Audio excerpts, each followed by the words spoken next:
ప్రభునందు ప్రియ సోదరి సోదరులారా, తెలుగు ఆన్లైన్ బైబిల్ కాలేజీకి చేరివచ్చిన మీ అందరికీ ప్రభువును రక్షకుడైన యేసుక్రీస్తు వారి కృపగల నామములో ప్రేమందనాలు చెల్లిస్తున్నాం. ప్రియులారా, ద్వితీయోపదేశ కాండం 8వ అధ్యాయాన్ని ధ్యానం చేద్దాం. ద్వితీయోపదేశ కాండం 8వ అధ్యాయం మొదటి 2 వచనాలను మనం చదువుకుందాం.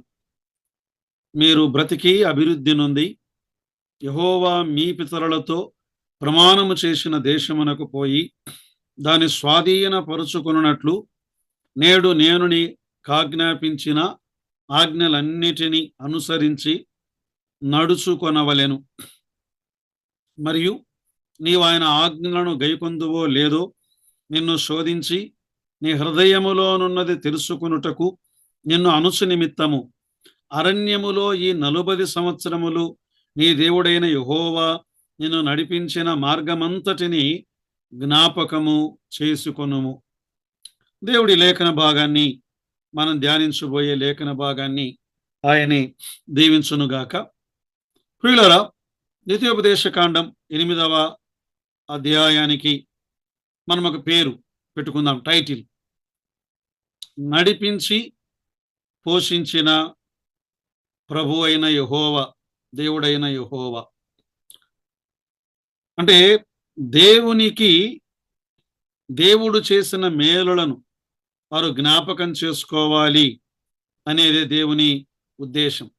8, 9, 10 ఈ 3 అధ్యాయాలు హోరేబు నుండి బెత్పయోర్ మార్గములో జరిగిన సంఘటనలు, అంటే పూర్వపు పితరులకు జరిగాయే ఆ సంఘటనలను ఈ 2వ తరము వారికి మోషే వివరిస్తూ ఉన్నాడు.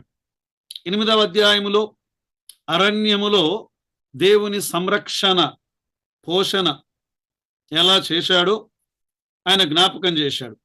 9వ అధ్యాయములో వారు నడిచిన అరణ్యములో దేవుని క్షమాపణ, దేవుని కృప ఎలాంటిదో ఆయన జ్ఞాపకం చేశాడు. 10వ అధ్యాయములో అరణ్యములో దేవుని ఏర్పాటును వారికి ఆయన జ్ఞాపకం చేశాడు. అంటే వారికి ధర్మశాస్త్రాన్ని దేవుడు ఎలా ఇచ్చాడు, యాజకత్వాన్ని ఎలా ఇచ్చాడు, నాయకత్వాన్ని ఎలా ఇచ్చాడు, ఆ విషయాలను ఆయన జ్ఞాపకం చేస్తున్నాడు. అందుకే వచనములో మీరు జ్ఞాపకం ఉంచుకోండి అంటాడు. మీరు మరిచిపోవద్దు. దేవుడు ఎలా నడిపించాడో వాటిని మీరు జ్ఞాపకం చేసుకోండి. దేవుడు ఎలా పోషించాడో, దేవుడు ఎలా మీ విషయములో తన ప్రేమను చూపించాడు. ప్రియులారా, ఈ అధ్యాయం మనం గమనిస్తూ ఉండగా ఈ అధ్యాయాన్ని 20 వచనాలున్న ఈ అధ్యాయం 3 భాగాలుగా విభజన చేద్దాం. మొదటి 6 వచనాలు, ద్వితీయోపదేశ కాండం 8వ అధ్యాయం మొదటి 6 వచనాలు యెహోవా సంరక్షణ. 7 నుండి 10 వచనాలు యెహోవా సదుపాయము. 11 నుండి 20 వచనాలు యెహోవా వాదం. సరే, వాటిని జ్ఞాపకం చేసుకుంటూ ధ్యానం చేద్దాం. మొదటి 6 వచనాలు యెహోవా సంరక్షణ, లేదా వారు గుర్తుంచుకోవలసిన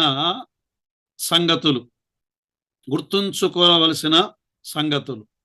మొదటి వచనములో ప్రస్తుత కాలములో వారు దేవుని ఆజ్ఞలు ఎలా గైకొనాలి, ఎలా విధేయత చూపాలో ఒక బోధతో ఈ అధ్యాయం ప్రారంభమవుతుంది కదా. మీరు బ్రతికి అభివృద్ధి నొంది అన్నాడు. సో ఈరోజు నేడు నేను నీకు ఆజ్ఞాపించిన వీటన్నిటినీ, ఆజ్ఞలన్నిటినీ మీరు అనుసరించాలి. ప్రియులారా, ఇశ్రాయేలు వారి స్వాస్థ్యము దేవుని వాక్యమునకు, వారి విధేయతపై ఆధారపడి ఉన్నది అని గుర్తు చేస్తున్నాడు దేవుడు. మీ విధేయతను బట్టి మీరు స్వాస్థ్యమును స్వాధీనపరుచుకొనగలరు. చూడండి, ద్వితీయోపదేశ కాండములోని 5వ అధ్యాయం 32, 33 వచనాల్లో వారు స్వాధీనపరుచుకొనున్నట్లు నేను వారికి ఇచ్చేచున్న దేశమందు వారు అలాగు ప్రవర్తింపవలెను కదా. ఆ వచనాల్లో నుండి, ఆ ఆజ్ఞలలో నుండి కుడికైనా ఎడమకైనను తిరగకూడదు.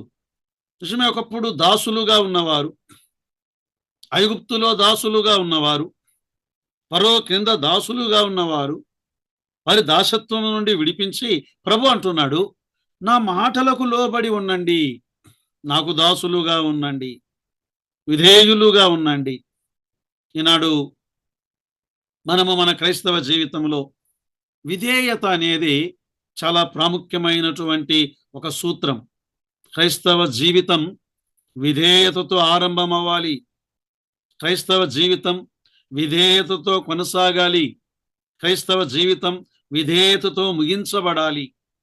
రోమీయులకు రాసిన పత్రిక 6వ అధ్యాయం 17, 18 వచనాల్లో పౌలు అన్నాడు రోమా సంఘానికి ఏమని రాస్తున్నాడు, ఓ రోమీయులారా, మీరు పాపమునకు దాసులయ్యుంటీరు ఒకప్పుడు. ఏ ఉపదేశ క్రమమునకు మీరు అప్పగింపబడితిరో దానికి హృదయపూర్వకముగా లోబడి ఉండండి. పాపము నుండి విమోచింపబడి నీతికి దాసులైతరి. ఇందుకు దేవునికి స్తోత్రం. ప్రియులారా, విధేయత, లోబడి ఉండుట. పేతురు రాసిన మొదటి పత్రికలో 1వ అధ్యాయం 14, 15, 16 వచనాల మధ్య భాగములో మీరు విధేయులకు పిల్లలై అన్నాడు. విధేయత మనం ఎలా చూపించగలం? దేవుని ఆజ్ఞలను గైకొనుట ద్వారా మనము విధేయులమయ్యాము అని చూపించగలం. విధేయత ఎలా చూపించగలం? యోహాను సువార్త 14:15లో ఒకడు నన్ను ప్రేమించిన ఎడల నా ఆజ్ఞలు గైకొనును. విధేయత అనేది ఈ మొదటి వచనములో ఒక ప్రాముఖ్యమైన సంగతి.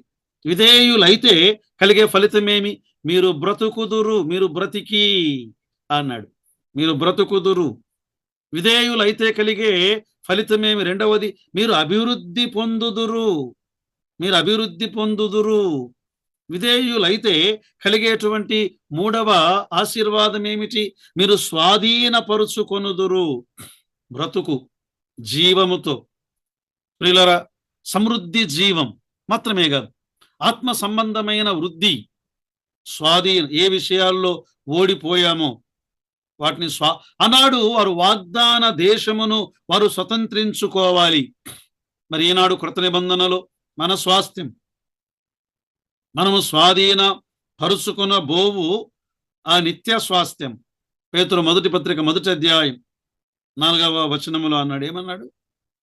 మృతులలో నుండి యేసుక్రీస్తు తిరిగి లేచుట వలన జీవముతో కూడిన నిరీక్షణ మనకు కలుగునట్లు, అనగా అక్షయమైనదియు నిర్మలమైనదియు వాడబారనిదియు నైన స్వాస్థ్యము మనకు కలుగునట్లు ఆయన తన విశేష కనికరము చొప్పున మనలను మరల జన్మింప చేసెను. ప్రియులారా, అంటే దేవుడు బలవంతంగా మీరు విధేయులు కండి అని అన్నాడు. ఫరో కొరడా పట్టుకున్నట్లుగా కొరడా పట్టుకోలేదు. ప్రేమ చేత, ప్రేమ చేత ఆయన మనల్ని రక్షించాడు. ప్రేమ చేత ఆయన మనతో మాట్లాడుతున్నాడు. మనం కూడా ఇష్టపూర్వకముగా మనం ఆయనకు విధేయులము కావాలి. తర్వాత చూడండి, 2 నుండి 6వ వచనం వరకు గత కాలపు సంరక్షణ. ప్రస్తుతం విధేయులుగా ఉండండి అన్నాడు మొదటి వచనములో.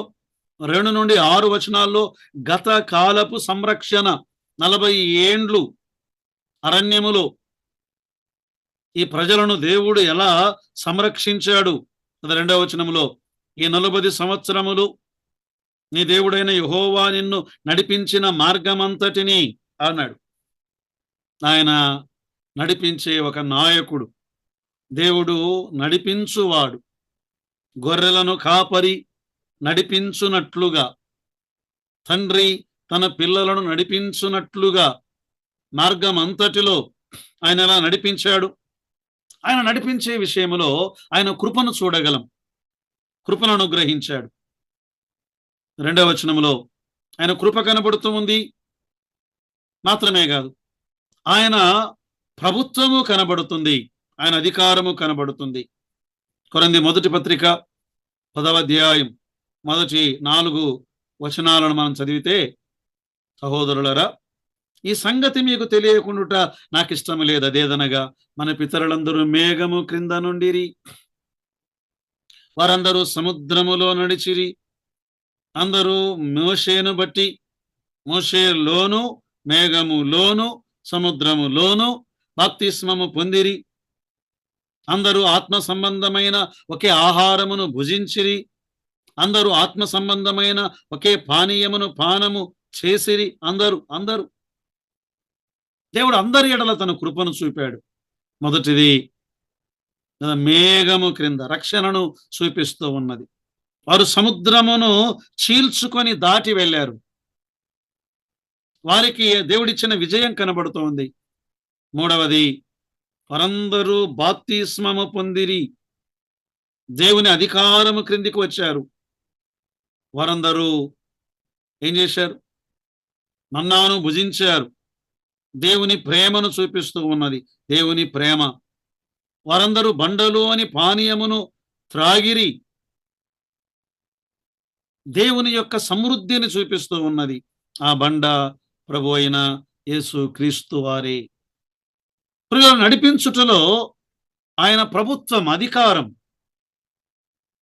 అంటే వీరేం చేశారు? నడిపిస్తూ ఉండగా అహంకారము ప్రదర్శించారు, అవిధేయతను ప్రదర్శించారు, అక్రమమును ప్రదర్శించారు. అక్కడే కొరింథీ మొదటి పత్రిక 10వ అధ్యాయం 5 నుండి 10 వచనాల్లో, అయితే వారిలో ఎక్కువ మంది దేవునికి ఇష్టలుగా ఉండలేకపోయిరి గనుక అరణ్యములో సంహరింపబడిరి. అది భాగములో వారు ఎలా చెడిపోయారో చెప్పాడు. వారు మోహించిరి, లేదా వారు ఐగుప్తు యొక్క ఆశల చేత వారు నింపబడ్డారు. ఐగుప్తులో మేము తిన్న చేపలు, కూరగాయలు, కూరాకులు అవి జ్ఞాపకం వస్తున్నాయి అని వారు సనిగారు. మాత్రమే కాదు, వారందరూ విగ్రహారాధికులయ్యారు. మోషే సీనాయి పర్వతం మీదికి వెళ్ళగా క్రింద అహరోను ఆ దూడను చేయించాడు. దూడకు సాగిలపడ్డారు. తినుటకు, త్రాగుటకు, కూర్చుండుటకు, ఆడుటకు లేచిరి.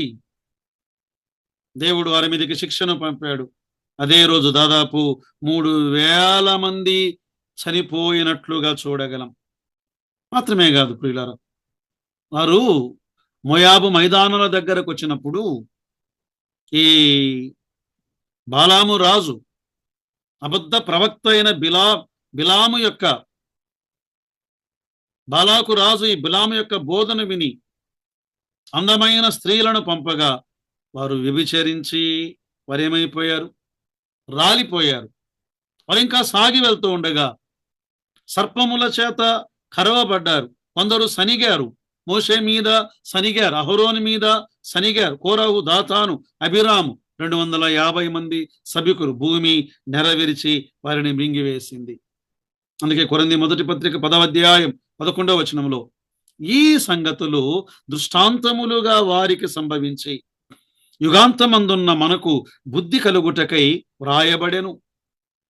పిల్లరా, మనము లోబడాలి అని నిరూపించటానికి ఏకైక మార్గం ఏమిటి అంటే ఆయనను ప్రేమించుటయే. ద్వితీయోపదేశ కాండం 13వ అధ్యాయం 3వ వచనములో ఏమని రాయబడి ఉంది? ఆయన నీతో చెప్పిన సూచక క్రియ గాని మహత్కార్యము గాని సంభవించినను ఆ ప్రవక్త మాటలను కనిన మాటలను వినకూడదు. ఎలనగా మీరు మీ దేవుడైన యెహోవాను పూర్ణ హృదయముతోను పూర్ణాత్మతోను ప్రేమించుచున్నారో లేదో తెలుసుకొనుటకై మీ దేవుడైన యెహోవా మిమ్మును పరీక్షించుచున్నాడు. 2వ వచనంలో అదే కదండి. నిన్ను శోధించి నీ హృదయమును తెలుసుకొనుటకై దేవుడు ఆయన ఈ కార్యమును జరిగిస్తూ ఉన్నాడు. 3-4 వచనాల్లో పోషకుడైన దేవుడు, పోషించువాడు దేవుడు వారికి ఆహారం ఇచ్చాడు. ప్రియులారా, మనం చేయగలిగేది ఏమిటి అంటే దైవ సదుపాయాన్ని మనము గుర్తించాలి. చూడండి 3వ వచనం, 4వ వచనం. ఆహారము వలననే గాని యెహోవా సెలవిచ్చిన ప్రతి మాట వలన నరులు బ్రతుకుదురు ఆహారము వలననే గాక అన్నాడు. ప్రియులారా, దేవుని సదుపాయం. ఈ ఇశ్రాయేలు ప్రజలు వారి సర్వ సమాజము ఆకలి కొన్నారు. నిర్గమాకాండం 16వ అధ్యాయములో చూడండి. అరణ్యములో ఇశ్రాయేలీయుల సమాజమంతయు మోషే అహరోనుల మీద సనిగెను. మేము మాంసము వండుకొనిన కుండల యొద్ద కూర్చుండి తృప్తిగా ఆహారము తినునప్పుడు యెహోవా చేతి వలన ఏల చావకపోతిమి.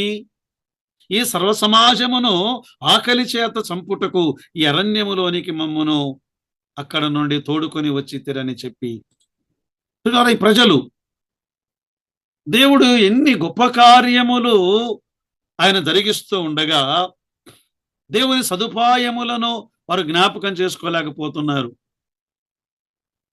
మన్నాను వారికి అనుగ్రహించాడు. ఆయన ఆకాశము నుండి మాంసమును కురిపించాడు. ఆయన ఏం చేశాడు వారి నిమిత్తమై? 78వ కీర్తన 23, 24, 25 వచనాల్లో ఆయన పైనున్న ఆకాశములకు ఆజ్ఞాపించెను, అంతరిక్ష ద్వారములను తెరిచెను, ఆహారమునకై ఆయన వారి మీద మన్నాను కురిపించెను, ఆకాశ ధాన్యము వారికి అనుగ్రహించెను, దేవదూతల ఆహారము నరులు భుజించిరి, భోజన పదార్థములను ఆయన వారికి సమృద్ధిగా పంపెను. Praise the lord. దేవునికి స్తోత్రం. ప్రియులారా, ఈనాడు మనం కూడా మన చింత ఏమి తిందుమో, ఏమి త్రాగుదుమో, ఏమి ధరించుకొందుమో అని చింతిస్తున్నాం. అన్యజనులు కూడా వీటిని విషయమై చింతించుచున్నారు. మత్తయి సువార్త 6వ అధ్యాయం 32, 33 వచనాల్లో ఇవన్నీ మీకు కావాలనని మీ పరలోకపు తండ్రికి తెలియను. కాబట్టి మీరు ఆయన రాజ్యమును ఆయన నీతిని మొదట వెదకుడి, అప్పుడు అవన్నీ మీకు అనుగ్రహింపబడును. పిల్లరా, దేవుడు మనకు శ్రేష్టమైన వాటిని ఆయన ఇచ్చేవాడు. 3వ వచనములు అన్నాడు కదా, నీవే గాని నీ పితరులే గాని ఎన్నడు ఎరుగని మన్నాతో నిన్ను పోషించెను. ఎన్నడు ఎరుగని మన్నాతో ఆయన నిన్ను పోషించెను. ప్రభు యొక్క పోషణ అద్భుతముగా ఉంటుంది ప్రియులారా. అందుకే ప్రభు అన్నాడు, మీలో ఏ మనుషుడైనను తన కుమారుడు రొట్టెను అడిగితే రాతినిస్తాడా? మనం ఎవరైనా రాతినిస్తామా? పిల్లలకు చేపను అడిగితే పామునిస్తామా? పాములు తెచ్చి పెడతామా? మీరు చెడ్డవారయుండియు, కొన్నిసార్లు తల్లిదండ్రులు చెడ్డవారే, కానీ పిల్లల విషయమై వారికి ఏదో మంచి చెయ్యాలి, తమ పిల్లలకు మంచి, ఇతరులకు కీడు చేసినా పర్వాలేదు. మీరు చెడ్డవారంటే అర్థం ఏంటంటే ఇతరులకు మీరు కీడు చేసి మీ పిల్లలకు మంచి చేయాలనుకుంటున్నారు.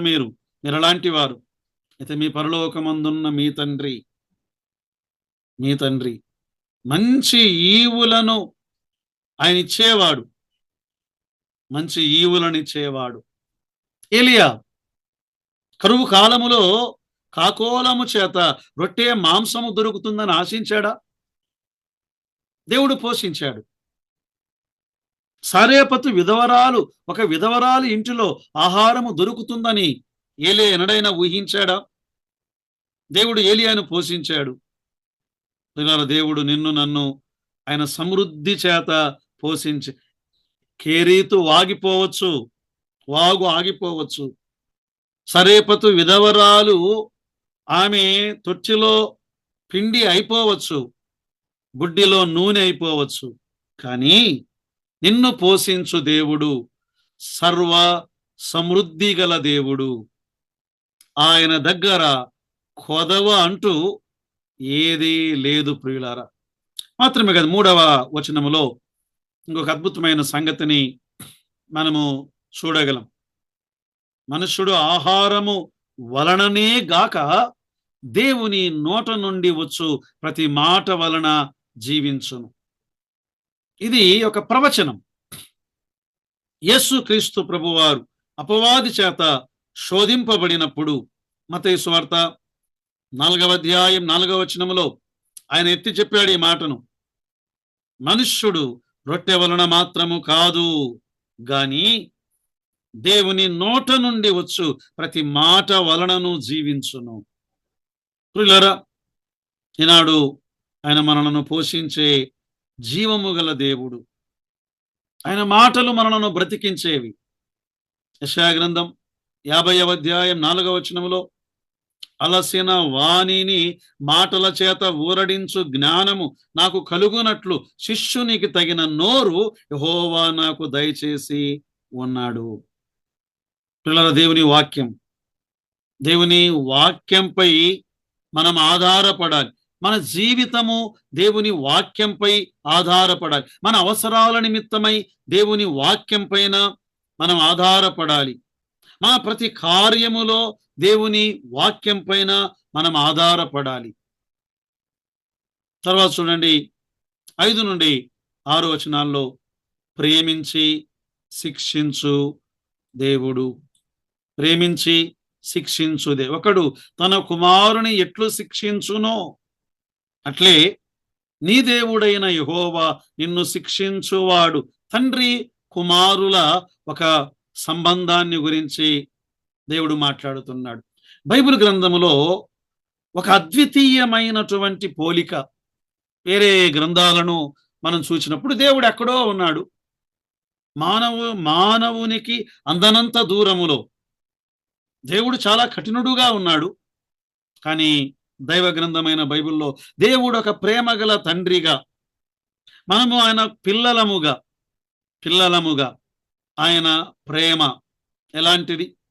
ప్రేమ అనుగ్రహించేది, ప్రేమ ఇచ్చేది, ప్రేమ శిక్షించేది, ప్రేమ క్రమశిక్షణ చేసేది.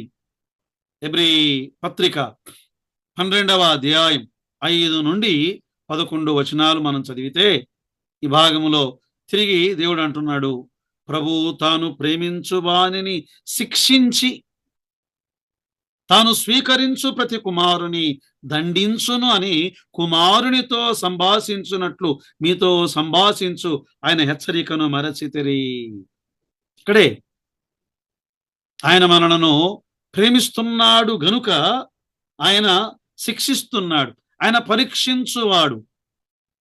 ప్రకటన గ్రంథం 3వ అధ్యాయం 19వ వచనములో ఏమన్నాడు ఆయన?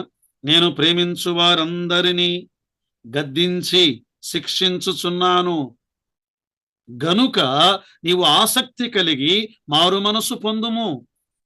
దేవుడు కొన్నిసార్లు శిక్షించాడు అంటే ఆయన మన మీద పగబట్టేని కాదు, మనను నాశనం చెయ్యాలని కాదు, నన్ను ప్రేమించి ఆయన శిక్షించువాడు. సో మొదటి 6 వచనాలలో యెహోవా సంరక్షణను మనము గమనించాం. యెహోవా సంరక్షణ. 7 నుండి 10 వచనాల్లో యెహోవా సదుపాయము. యెహోవా సదుపాయం. చూడండి 7వ వచనములో, నీ దేవుడైన యెహోవా నిన్ను మంచి దేశములో ప్రవేశపెట్టును, అది నీటి వాగులను లోయలలో నుండి కొండలలో నుండి పారు ఊటలుగాను అగాధ జలములను గల దేశము. పిల్లరా, ఇది 7, 8, 9, 10 వచనాలు. మరి ప్రాముఖ్యంగా 7, 8, 9 వచనాలు ఈ వాగ్దాన దేశమును గూర్చిన ఒక అద్భుతమైనటువంటి వర్ణనను మనం చూడగలం. దేవుని వాగ్దాన దేశం. ఆనాడు దేవుడు వారికి వాగ్దానం, దేశమును గూర్చిన వాగ్దానం అబ్రహాముకు వాగ్దానం చేశాడు. దేశమును గూర్చిన వాగ్దానం మాత్రమే కాదు, సంతానమును గూర్చిన వాగ్దానం. దేశము, సంతానం. అయితే ఆ దేశం ఎలాంటిది? ఈనాడు కృత నిబంధన కాలములో దేవుడు నీవు నేను ఆయనను అంగీకరించి ఉండగా మనకి ఎలాంటి వాగ్దానాలు ఇచ్చాడు ఆయన? కొరింథీ 2వ పత్రిక 1వ అధ్యాయం 20, 21 వచనాల్లో సంవత్సరానికి ఒక వాగ్దానం కాదు, దేవుని వాగ్దానములు ఎన్ని అయినను అన్నియు క్రీస్తునందు అవునట్లుగానే ఉన్నవి. అవన్నీ నిశ్చయములై ఉన్నవి. అవన్నీ మన జీవితాలకు ఆయన ఆమేన్ ఆమేన్ ఆమేన్ అంటున్నాడు. ఆయన పిల్లల, ఈ వాగ్దాన దేశము ఎలాంటి దేశం అంటే 7, 8 వచనాలు మనం చదివినప్పుడు ఈ దేశము సమృద్ధి గల దేశము, నీటి వాగులున్నాయి, నీళ్లు సమృద్ధి. 8వ వచనములో గోధుమలు, ఎవలు, ద్రాక్ష, అంజూర, దానిమ్మ, ఒలివ నూనె, తేనె, మంచి దేశం ఇది అన్నాడు. సమృద్ధి గల దేశము. దేవుడు ప్రియులరా మనలను కొన్నిసార్లు ఇరుకు ఉన్నట్లుగా అనిపిస్తుంటుంది, కానీ ఇరుకులో నుండి ఆయన సమృద్ధిలోనికి నడిపించేవాడు. ఇరుకులో నుండి ఆయన సమృద్ధిలోనికి నడిపించేవాడు. 66వ కీర్తన 12వ వచనంలో నరులు మా నెత్తి మీదికి ఎక్కునట్లు చేసితివి, మేము నిప్పులలోను నీళ్ళలోను పడితిమి. ఐగుప్తులో మా నెత్తి మీదికి ఎక్కారు ఐగుప్తీయులు, నిప్పుల వంటి శ్రమలను అనుభవించాము. ఐగుప్తు నీళ్లలో మా పిల్లలను పడవేశారు, చంపివేశారు.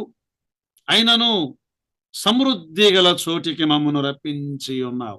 ప్రియులారా, దేవుని యొక్క అల్టిమేట్ అంతిమ కార్యం ఏమిటి అంటే మనకు ఆయనను సమృద్ధి ఇవ్వాలి అనేది దేవుని ఉద్దేశం మాత్రమే కాదు.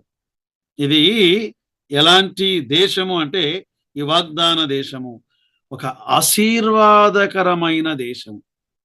ఇది ఒక అందమైన దేశము. అందమైన గోధుమ పంట పచ్చగా ఉంది, ఎటు చూసిన ఎవలు, ద్రాక్ష చెట్లు దాని సౌందర్యం, అంజూర దాని సౌందర్యం, దానిమ్మ దాని సౌందర్యం, ఆ ఒలివ చెట్లు, తేనె అంటే అక్కడ పూదోటలు ఉన్నాయి, పుష్పాలున్నాయి, మకరంధం ఉన్నది, తేనెటీగలున్నాయి, తేనె సమృద్ధిగా ఉన్నది. అందమైన దేశం, ఆశీర్వాదకరమైన దేశం. కానీ ఇశ్రాయేలు ప్రజలు ఎప్పుడు చూచినా ఆ ఐగుప్తులో తిన్నారే, ఏం తిన్నారు? 1 చేపలంట, 2 కీరకాయలు, సంఖ్యాకాండం 11:5లో, 3 దోసకాయలు, 4 కూరాకులు, 5 ఉల్లిపాయలు, 6 తెల్లగడ్డలు. ఈ 6 ఉన్నాయి, కానీ వాగ్దాన దేశములో శ్రేష్టమైన 7 ఉన్నాయి. ప్రియులారా, దేవుడు ఆయన మనకు సమృద్ధిని ఆయన అనుగ్రహించి ఎఫెసీ పత్రిక 1వ అధ్యాయం 6వ వచనములో క్రీస్తు యేసునందు పరలోక విషయములలో ఆత్మ సంబంధమైన ప్రతి ఆశీర్వాదమును ఆయన మనకు అనుగ్రహించెను. సమృద్ధి, సౌందర్యం, ఆశీర్వాదమున్న దేశం మాత్రమే కాదు, 9వ వచనములో కరువు కొనకుండా నీవు ఆహారము తిను దేశం. అంటే ఇది ఎలాంటిదట? కరువు అనుకొనకుండా సంతృప్తి కలిగిన దేశం. దేవుడు సంతృప్తిని, సమృద్ధిని అనుగ్రహించేవాడు. 10వ వచనములో ఈ వాగ్దాన దేశములో విధేయతను చూపాలి అని ఆయన కోరుకుంటున్నాడు. నీవు తిని తృప్తి పొంది నీ దేవుడైన యెహోవా నీకిచ్చిన మంచి దేశమును బట్టి ఆయనను స్తుతింపవలెను. ప్రియులారా, దేవుడు ఆయన మనకు ఇచ్చిన ఈ సమృద్ధిని బట్టి మనం ఏం చేయాలి? ఆయనను స్తుతించాలి. కదా దావీదు 103వ కీర్తనలో పలికినట్లుగా, నా ప్రాణమా యెహోవాను సన్నుతించుము, నా అంతరంగమున సమస్తమా ఆయన పరిశుద్ధ నామమును సన్నుతించుము. నా ప్రాణమా యెహోవాను సన్నుతించుము, ఆయన చేసిన ఉపకారములలో దేనిని మరువకుము. దేవుని మేలులు, ఈ స్తుతించే హృదయం మనకుండాలి. స్తుతించే ఈ హృదయం దేవుని మేలులను బట్టి దేవుణ్ణి స్తుతించాలి. స్తుతించే హృదయం ప్రియులారా ప్రస్తుత మేలులను బట్టి దేవుని స్తుతించాలి. ఈ స్తుతించే హృదయం భవిష్యత్ దేవుని సహాయమును బట్టి దేవుని స్తుతించాలి. మొదటి 6 వచనాలు యెహోవా సంరక్షణ, 7 నుండి 10 వచనాలు యెహోవా సదుపాయము, 11 నుండి 20 వచనాలు యెహోవా సంవాదము. ఆయన ఈ మానవునితో వాదిస్తున్నాడు. ఇశ్రాయేలు ప్రజలతో వాదిస్తున్నాడు. నేను ఇంతగా నడిపించాను కదా మిమ్మను, నేను ఇంతగా పోషించాను కదా మిమ్మను. ఒకవేళ మీరు ఆ తర్వాత అవిధేయులు అవుతారేమో, మర్చిపోతారేమో నన్ను. మర్చిపోవద్దు, నన్ను మర్చిపోవద్దు. చూడండి దేవుడు ఎంత ఆయన కృపగలవాడు. 11వ వచనం చూడండి ఒకసారి. నేడు నేను నీకు ఆజ్ఞాపించు ఆయన ఆజ్ఞలను, విధులను, కట్టడలను నీవు అనుసరింపక నీ దేవుడైన యెహోవాను మరచి కడుపారా తిని మరచి. ఈ మాట చాలా గంభీరమైనది. 11వ వచనములో మర్చిపోయే మానవుడు కనబడుతున్నాడు. 11 నుండి 14వ వచనం వరకు మర్చిపోయే మానవుడు అంటే దేవుడు హెచ్చరిస్తున్నాడు, నీ దేవుణ్ణి మరచిపోవద్దు. అంటే ఇశ్రాయేలు ప్రజలు వారు మర్చిపోయారు, మనం కూడా మర్చిపోయే అవకాశము ఉన్నది. అందుకే ప్రియులారా, దేవుడు ప్రతి ఆదివారం మనకు ఆరాధనలో ఆయన ఏం చేస్తున్నాడు ఆయన? నన్ను జ్ఞాపకము చేసుకొనుటకై దీనిని చేయుడి. హోషేయ గ్రంథమును 2వ అధ్యాయం 8-9 వచనాల్లో దానికి అంటే ఇశ్రాయేలు ప్రజలకు ధాన్య ద్రాక్ష రసములను విస్తారమైన వెండి బంగారములను ఇచ్చిన వాడును నేనే అని విచారింపక అది వాటిని బయలు దేవతకు ఉపయోగపరచింది. కాబట్టి నా ధాన్యమును నా ద్రాక్ష రసమును వాటి వాటి కాలములలో ఇయ్యక దాని యొద్ద నుండి తీసివేతను. చాలాసార్లు దేవుడు మనకిచ్చిన సమృద్ధి, సదుపాయము, దేవుని కృప నిరర్థకము చేస్తే నష్టపోయేది మనమే. అందుకే తర్వాత చూడండి 12 నుండి 14వ వచనము వరకు మనం చదివితే భవిష్యత్తులో దేవుడు అనుగ్రహించే సమృద్ధి, దేవుడు అనుగ్రహించే విస్తరణ, దేవుడు అనుగ్రహించే శ్రేయస్సు, వర్ధిల్లుట.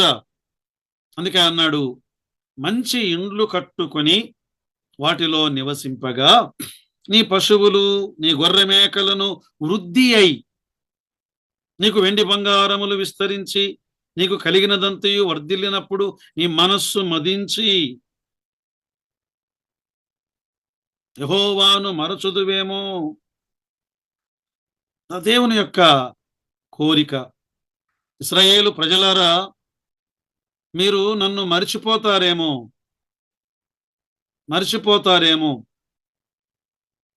దేవుడు చాలాసార్లు మనకు సమృద్ధిని ఇచ్చిన తర్వాత ఆ సమృద్ధిని బట్టి మర్చిపోయే అవకాశము ఉన్నది అన్నాడు. కొరంథీ సంఘములో యేసుక్రీస్తు ప్రభువారు కొరంథీ సంఘానికి విశేషమైన కృపా వరములనిచ్చాడు. అయితే కృప ద్వారా రక్షించాడు. వారు కృప ద్వారా రక్షణ పొందాము అని మరచి, కృప ద్వారా కృపా వరములను పొందాము అని మరచి ఏమనుకుంటున్నారు? కొరింథీ మొదటి పత్రిక 4వ అధ్యాయం 7-8 వచనాల్లో నీకు ఆధిక్యము కలుగజేయువాడెవడు? నీకు కలిగిన వాటిలో పరుని వలన నీవు పొందనిది ఏది? పొందియుండియు పొందనట్లు నీవు అతిశయింపనేలా?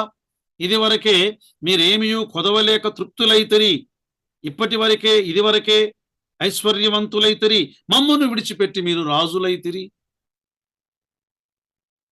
పౌలు ద్వారా మేలు పొందారు, పౌలు ద్వారా ఆత్మ సంబంధమైన అభివృద్ధి పొందారు. కానీ పౌలును విడిచిపెట్టి రాజు, అవును మేమును మీతో కూడా రాజులగునట్లు మీరు రాజులగుట నాకు మీరు మాత్రమే కాదు పౌలనే నేను కూడా రాజునే అంటున్నాడు. చాలాసార్లు సమృద్ధి ఎక్కువైనప్పుడు ఏమనుకుంటాం? ఆనాడు లవొదికయ సంఘము పలికిందే ఏమని? నేను ధనవంతుడను. 3వ అధ్యాయం ప్రకటన గ్రంథం వచనం 17, నేను ధనవంతుడను, ధనవృద్ధి చేసుకుని ఉన్నాను, నాకేమీ కొదవలేదు అంటే దేవుడు అన్నాడు, నువ్వు దరిద్రుడవు, నువ్వు దిక్కుమాలిన వాడవు, నువ్వు దౌర్భాగ్యుడవు, నువ్వు గుడ్డివాడవు, నువ్వు దిగంబరుడవు. మానవుడు దేవుని మేలు దేవుని మేలే కాదు, సేవకులు చేసే మేలు మర్చిపోయేవారు, తోటి విశ్వాసి చేసే మేలు మర్చిపోయే స్వార్థపరుడైన మానవుడు, స్వార్థపరుడైన విశ్వాసి. మాత్రమే కాదు, 15 నుండి 20 వరకు అతిశయించు మానవుడు. చాలాసార్లు మనకి ఏవైతే కలిగాయో వాటిని బట్టి అతిశయించేవారం మనం, అతిశయించేవారం. 15, 16 వచనాల్లో దేవుడు ఆయన పోషించువాడు. ఎలా పోషించాడు ఆయన? అరణ్యములో ఆయన పోషించినవాడు, వారిని పోషించాడు, సమృద్ధి చేత వారిని పోషించాడు కదా. 15, 16 వచనాలు మనం చదువుకుంటే, వారందరూ ఒక్క ఆత్మ సంబంధమైన బండలోనిది పానము చేసిరి, వారందరూ ఒక్క ఆత్మ సంబంధమైన ఆహారమును భుజించిరి. దేవుడు వారికి ఆయన బండలో నుండి ఉబికి వచ్చే నీళ్లను ఆయన అనుగ్రహించాడు. ఆయన సమృద్ధి ఎంత సమృద్ధి అంటే, అరణ్యములో ఆయన బండను చీల్చగా సముద్రమంతా సమృద్ధిగా వారికి త్రాగడానికి నీళ్లను రప్పించాడు. ఆయన మేలు చేసినవాడు, కీడు చేసేవాడు కాదు. ఆయన మేలు చేసినవాడు, మేలు చేసినవాడు. అందుకే కొన్నిసార్లు శ్రమలు కలిగినప్పుడు మనం ఏమనుకుంటాం, ఒకవేళ కీడు ద్వారా ఈ శ్రమలు కలిగాయేమో అనుకుంటా. కాదు, దేవుడు మనను శోధించు నిమిత్తము, మన విశ్వాసమున కలుగు పరీక్ష. నశించిపోవు స్వర్ణం అగ్ని పరీక్షకి ఎలా నిలబడుతుందో అలా మన విశ్వాసమును ఆయన శోధించేవాడు, మన మేలు కొరకే ఆయన శోధిస్తాడు. పోషించే దేవుడు, పరీక్షించు దేవుడు, పరిశీలించు దేవుడు, ఆయన శుద్ధి చేయు దేవుడు. 17, 18 వచనాల్లో మానవుని ఆలోచన, మీరు మా సామర్థ్యము, మా బాహుబలము, ఇంత భాగ్యము మాకు కలుగజేసిననుకుందురేమో, కానీ ఇది నీ దేవుడైన యెహోవా వలననే మీకు సామర్థ్యము కలుగజేసిన వాడు ఆయనే. ఓ మానవుడా, ఈనాడు నీవు కలిగి ఉన్న ఉద్యోగం, వ్యాపారం, వ్యవసాయం, భవనం, సంతానం, ఇవన్నీ నీ వలన కలిగినవి అని అతిశయిస్తున్నావేమో. ఇది దేవుని కృపయే. దేవుడు ఆయన మనకు సామర్థ్యమును అనుగ్రహించాడు. సామర్థ్యము అనుగ్రహించిన వాడు దేవుడే, సామర్థ్యం అనుగ్రహించిన వాడు దేవుడే. ఒక్కొక్కరికి తగిన సామర్థ్యం కదా. ఒకరికి 1 తలాంతు ఇచ్చాడు, ఒకరికి 2 ఇచ్చాడు, ఒకరికి 10 ఇచ్చాడు. వారి వారి సామర్థ్యము చొప్పున ఈనాడు కృపావరములు కూడా సామర్థ్యము చొప్పున ఆయన కృపావరములను కలుగజేసేవాడు. అయితే వీటిని బట్టి మనము అతిశయపడ వీలు లేదు, మనం ఎవరం అతిశయించకూడదు. కొరింథీ మొదటి పత్రిక 4వ అధ్యాయం 7వ వచనములో, ఎందుకనగా నీకు ఆధిక్యము కలుగజేసిన వాడు దేవుడే. కలుగజేసిన వాడెవడు? దేవుడే. నీవు అతిశయింపనేలా? అదే కొరింథీ మొదటి పత్రిక 1వ అధ్యాయం 31వ వచనములో, ఈ కొరింథీయులు ప్రతి విషయములు అతిశయించువారు. అతిశయించువాడు ప్రభువు నందే, యేసు క్రీస్తు నందే అతిశయింపవలెను అని వ్రాయబడి ఉన్నది నెరవేరునట్లు. అది దేవుని మూలముగా ఆయన మనకు జ్ఞానమును, నీతియు, పరిశుద్ధతయు, విమోచనము ఆయన. అతిశయిస్తావా? ప్రభువునందు అతిశయించు, ఆయన ప్రేమయందు అతిశయించు, ఆయన కృపయందు అతిశయించు, ఆయన వాగ్దానముల యందు అతిశయించు. అతిశయించువాడు ప్రభువును బట్టియే అతిశయింపవలెను. తర్వాత చూడండి, 19 నుండి 20 వరకు హెచ్చరించిన దేవుడు. 19వ వచనం, 20వ వచనంలో ఉదహరించిన దేవుడు హెచ్చరించాడు. ఏమని? నీవు ఏమాత్రము నీ దేవుడైన యెహోవాను మరచి, ఈ అధ్యాయం చూడండి, మాటి మాటికి మరచిపోవద్దు. మర్చిపోతావేమో, మర్చిపోవద్దు. ఇతర దేవతల అనుసరించి పూజించి నమస్కరించిన ఎడల మీరు నశించిపోవుదురు అన్నాడు. ప్రియులారా, దేవుని ఒక తీవ్రమైనటువంటి హెచ్చరిక, తీవ్రమైన హెచ్చరిక. ఇశ్రాయేలు ప్రజలు వారు ఇతర దేవతలను అనుసరిస్తే వారు నశించిపోతారు అని దేవుడు వారికి ముందుగానే ఆయన హెచ్చరికను అనుగ్రహించాడు. ఆనాడు ఇశ్రాయేలు ప్రజలు మాటి మాటికి తప్పిపోయారు. అయితే దేవుడు ఏం చేశాడు? వారి మీదకి శిక్షను పంపాడు. వారు విన్నారు, కానీ విధేయులు కాలేదు. అశ్షూరు దేశమునకు చెరగొని వెళ్ళిపోయారు. బబులోను దేశమునకు వారు చెరగొని వెళ్ళిపోయారు. ఈనాడు మనము దేవుని మాట విని మనము విధేయులము కావాలి అనేది దేవుని యొక్క అభిలాష. వినాలి, విధేయులము కావాలి. 20వ వచనం చూడండి. నీ ఎదుట ఉండకుండా యెహోవా నశింపజేయుచున్న జనములు వినకపోయినట్టు, నీ దేవుడైన యెహోవా మాట నీవు వినకపోయిన ఎడల మీరును వారి వలెనే నశించారు. వారు మాత్రమే కాదు సుమి, మీరు కూడా. పక్షపాతము లేని దేవుడు ఆయన, పక్షపాతము లేనిది. వినాలి, వినలేదా నశించిపోతారు. ఆనాడు ఎలాగైతే నశించిపోయారు. లూకా సువార్త 13:3లో మీరు మారు మనస్సు పొందని ఎడల అలాగే నశించెదరు. 5వ వచనములో మీరు మారు మనస్సు పొందని ఎడల మీరు అలాగే నశించెదరు. వినాలి, విధేయులు కావాలి. వాక్యమునకు విధేయులు కావాలి. మంచి నేల మీద పడిన విత్తనము వలె ఫలిస్తారు. వినాలి, ప్రవర్తించాలి. యాకోబు పత్రిక 1వ అధ్యాయములో వినువారు మాత్రమై ఉండి మోసపరుచుకొనవద్దు, విని దాని ప్రకారము ప్రవర్తించువారు. వినాలి, ఇతర వాటితో ఆరాధన చేయకూడదు. నీ దేవునితోనే నువ్వు సహవాసం చేయాలి, ఆయనతో ఉండాలి, ఆయనను ఆరాధించాలి, ఆయనతో కూర్చొని బలలో సహవాసం చెయ్యాలి. ప్రకటన గ్రంథం 3వ అధ్యాయం 20వ వచనంలో, ఇదిగో నేను తలుపు నొద్ద నిలుచుండి తట్టుచున్నాను, ఎవడైనను నా స్వరము విని తలుపు తీసిన ఎడల నేను అతని యుద్ధకు వచ్చి నేను అతనితోను అతడు నాతోను, అతనితో నేనును నాతో అతడును భోజనము చేయుదుము.